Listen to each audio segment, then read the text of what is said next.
Welcome back. This is section 12.1. So, we will be talking about linear regression, equations, and the application. This is one of my favorite topics. So, let's go ahead and see what the word linear means. Linear is simply a line. So, anything that we will be doing in section 12.1 is pertaining to a line. So what's happening here is in the previous cases, we took one sample, right? And we found out the values. Now what we are trying to see is we are trying to take two different variables and we're trying to see if one variable depends on the other, okay? So when I talk about a line, you have your x-axis and your y-axis, right? Your x-axis is your independent variable and your y-axis is your dependent variable. Your y depends on x. So you're trying to see if there is a linear relationship between your x and y. When I say linear, there could be various relationships. There could be exponential, there could be quadratic, but I'm only looking for linear. I'm only looking for a line. So I am trying to see in this chapter, when I take two different variables, is there a linear relationship between them? Okay, so let's go ahead and look at important terminology. First is linear regression. It's the process of fitting the best line. We'll talk about that later. You might get confused about this one, so let just disregard the previous one. I'll talk about it when time comes. So the first thing is independent. Remember, I'm talking about a line. So on x and y axis, if you draw a line, then there is going to be x, there is going to be y, right?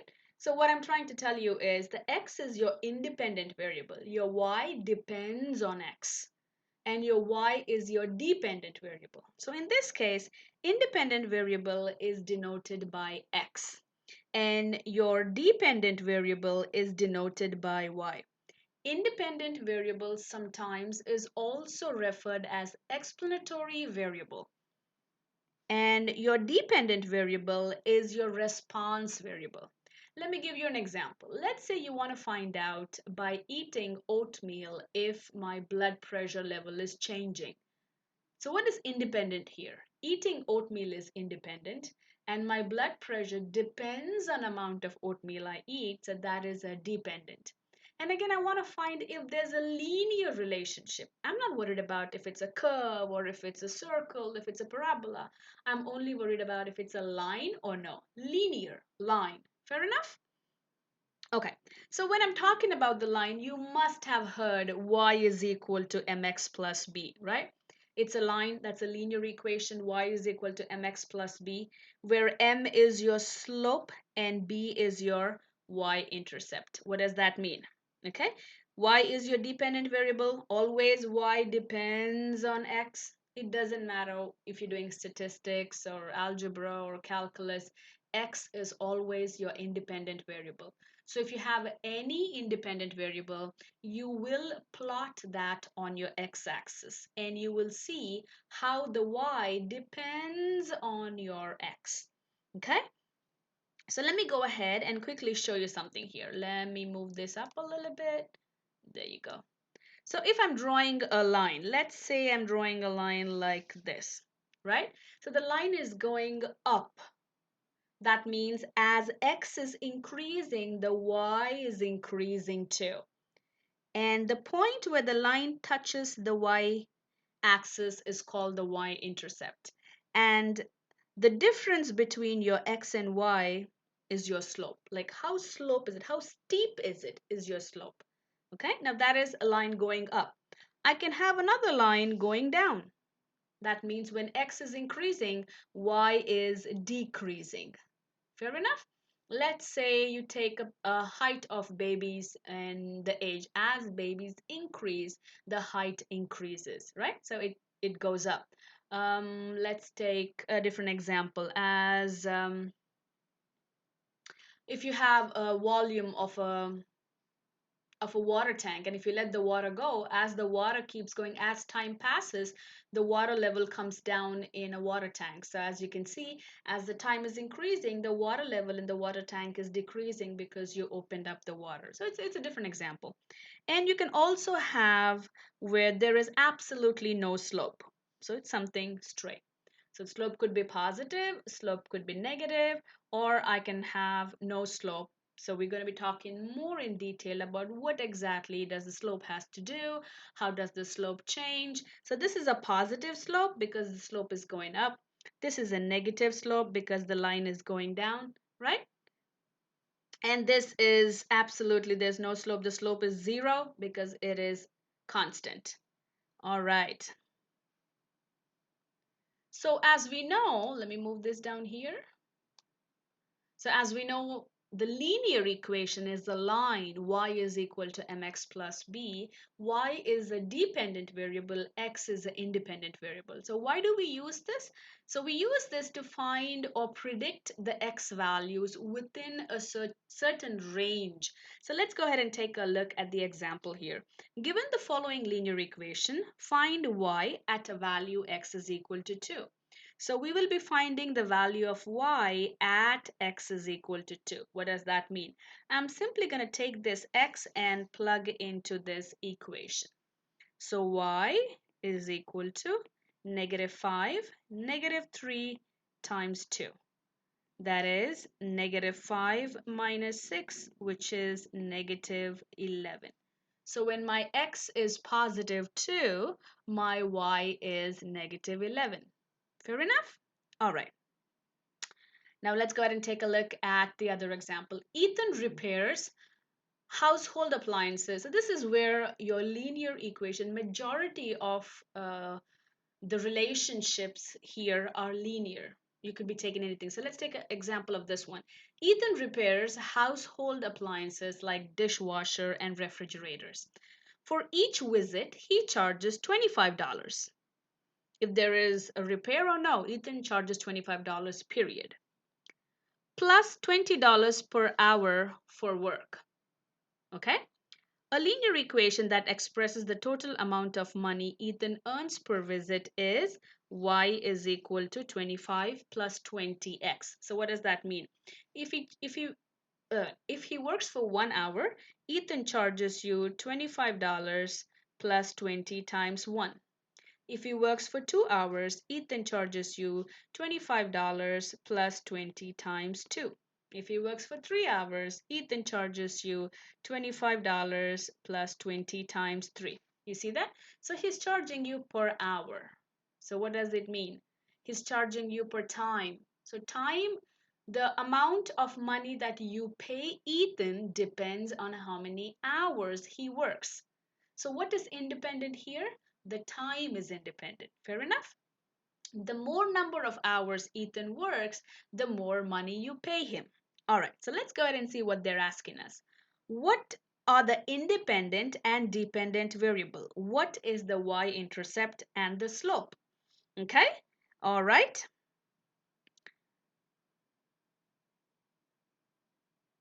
So here they gave us that the independent variable x is the amount of time Ethan works each session, and the dependent variable is the amount y in dollars where Ethan earns for each session. Now we know that the more time Ethan works, the more money we pay him. So the amount of money we pay Ethan depends on the time. So let's go ahead and take a look at which option is the right one. Again, it doesn't matter what happens to Ethan. You always pay him $25 as soon as he comes in. So what I'm going to do is I'm going to go ahead and graph this one and show you how this looks. That's the best practice. So I'm going to delete this. Just give me 1 second while I get ready. So I went ahead and graphed the line y is equal to 25 plus 20x. And as you can see, this is the line y is equal to 25 plus 20x. And if I click on it, this is my y-intercept. So y-intercept is 25. That means it doesn't matter what x value is. I mean, when your x value is 0, the y value is 25. That is telling me that just even if Ethan comes to your house to check the refrigerator, you have to pay him $25. That is, even when your time doesn't start, when your time is 0, you still have to pay Ethan $25. Now, once we know that, as you can see, this is This is the line, and the line is going up. So I know that as the time increases, Ethan gets paid more and more.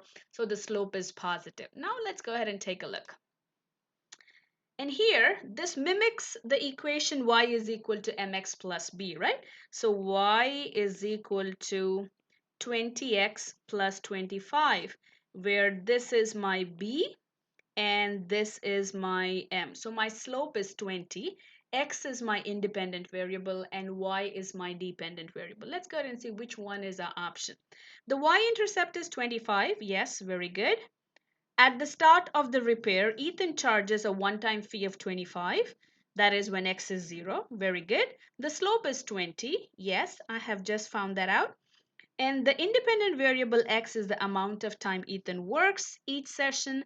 The dependent variable is y, the amount of money Ethan earns each session. That is correct. So this kind of looks like the right answer. Let's go ahead and take a look at the next one. The y-intercept is 20. No, that's wrong. This is not my option. The y-intercept is 25. At the start of repair, Ethan charges a one-time fee of 25. The slope is 20. Very good. The dependent variable x is the amount of dollars. No, when you have time, blindly time is going to be your independent variable. So let's go ahead and see here. The dependent variable is the amount of dollars Ethan earns for each session. The independent variable is y. No, they're just flipping the variables. The dependent variable is always y, independent is always x. So this is not my option. And the last one does not give me anything about independent or dependent. So the only option that is correct is the first one. What the x-intercept is 25, the slope is 20, and Ethan charges me $25 no matter what. As the number of times or hours increases, the amount of pay Ethan gets also increases. All right, now let's go ahead and take a look at the other problem. All right, so the question says a park ranger is interested. I'm doing an example on how you should be using your sliders and your x and y intercept to solve a question. So this is from the homework. A park ranger is interested in plant growth around the trails of the park. He finds the plant growth G is dependent on the number of sunny days that occur in 3 months. Absolutely right. So you see, this is another example of a linear growth in 3 months x and can be modeled by the function the growth g of x is equal to -8 plus 3x. What they're asking us is to draw the graph of the growth function by plotting the intercept and another point. So what I'm going to do here is, as I know this is my x-intercept, as you can see, I'm going to go ahead and use a blank page here. Let's see.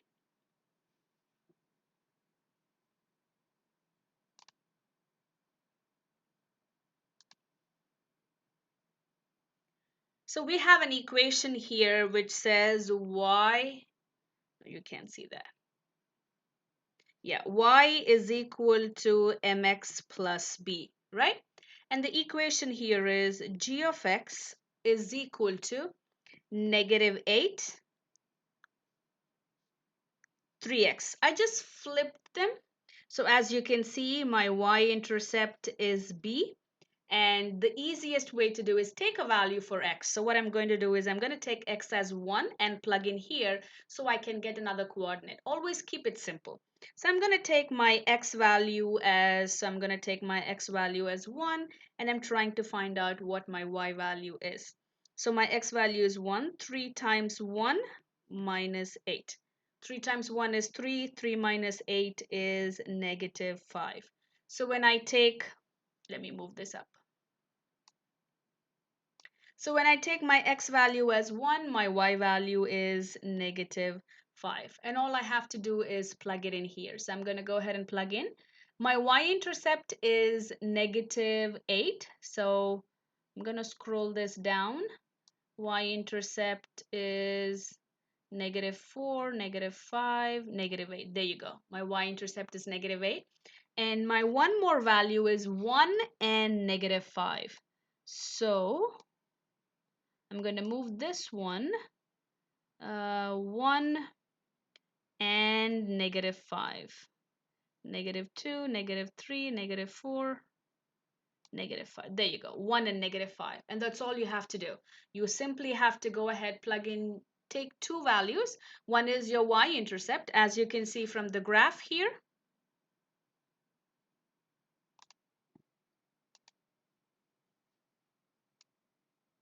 So all I have used here is used my y-intercept, which is -8, and took a value for x as 1, plugged into the equation, and I got -5, and here I have it.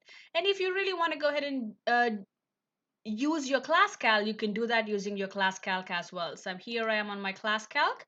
What I'm going to do is let me move this here.